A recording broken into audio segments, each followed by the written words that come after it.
Hey everyone, welcome back to Board Gaming.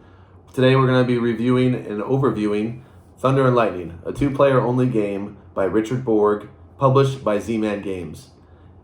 We are taking on the roles of Loki and Thor, and Vic's going to tell you how to play, and we'll be back with review after that. Welcome back, everybody.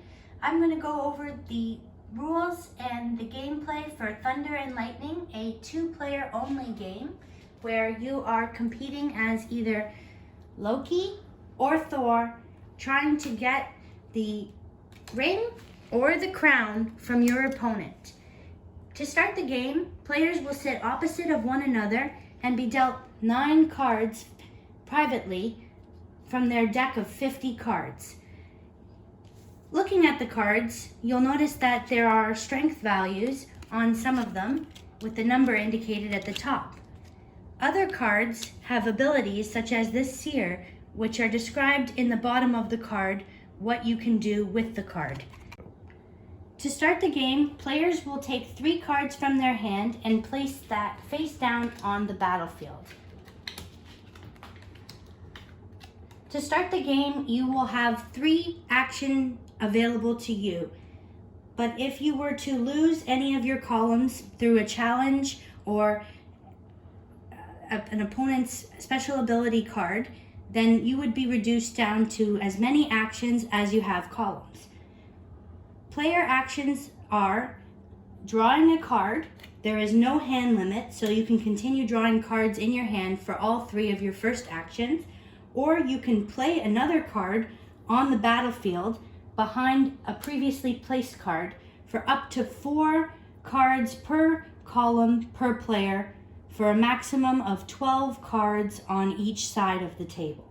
You can also challenge an opponent's card by flipping over your card and flipping over your opponent's card. In this case, we have a 2 versus a 5, so I would be defeated and lose that card. Now I only have 2 actions available in my next turn. Another action available to me in my turn is to play a mythological card. Any card that has an action available at the bottom, I can play. So in this case, I would be forcing my opponent to draw 3 cards from their deck if I chose to play that within the 3 actions I have. Players will continue playing the game and taking alternate turns until one of them is able to retrieve the crown or the ring of their opponent. And that's how you play.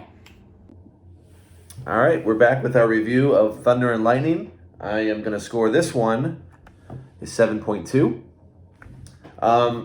It's been pretty steady. We played this game quite a lot, back and forth.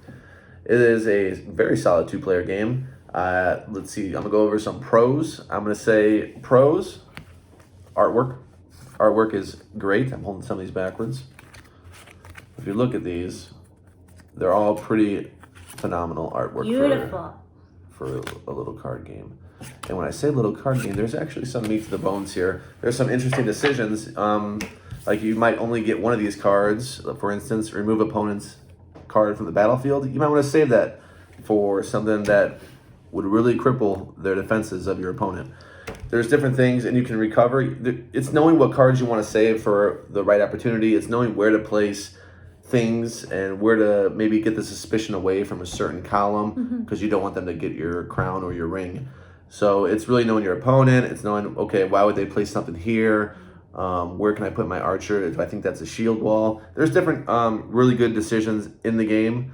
Some negative, I'll say, it might have a lot of replayability. For me, it kind of burns out after 1 or 2 plays consecutive. There are a lot of card games that I do like to play. We can play them over and over again. This one, I don't feel that bad. I feel like, okay, I play it once or twice. Let's put it away for a while.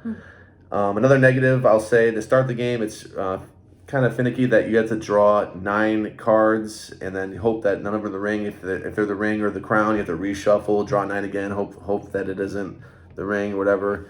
You might be reshuffling a few times until you make sure that your starting hand doesn't have the ring or the crown, whichever one you're going for. But overall, it is a solid 2-player game. I do recommend it especially for couples or whatever. What do you got? My score for this one was very high. 8.2. I just love this game. We have so much fun playing it. There's a lot of laughs. Sometimes there's some panic when I realize I've done something that's kind of a self-inflicted wound. I'm famous for doing that sometimes. But as Nick said, the artwork is beautiful. Love that. Love the cat and mouse element, that you can be both the cat and the mouse. And it's not just one player that's chasing after another. You're both actively chasing one another's crown or ring. And I found the game to have a lot of replayability, but I know what you mean, though there is a bit of burnout when you do play consecutive games. It doesn't really hold as much fun as playing it after a long period of time that you haven't played it.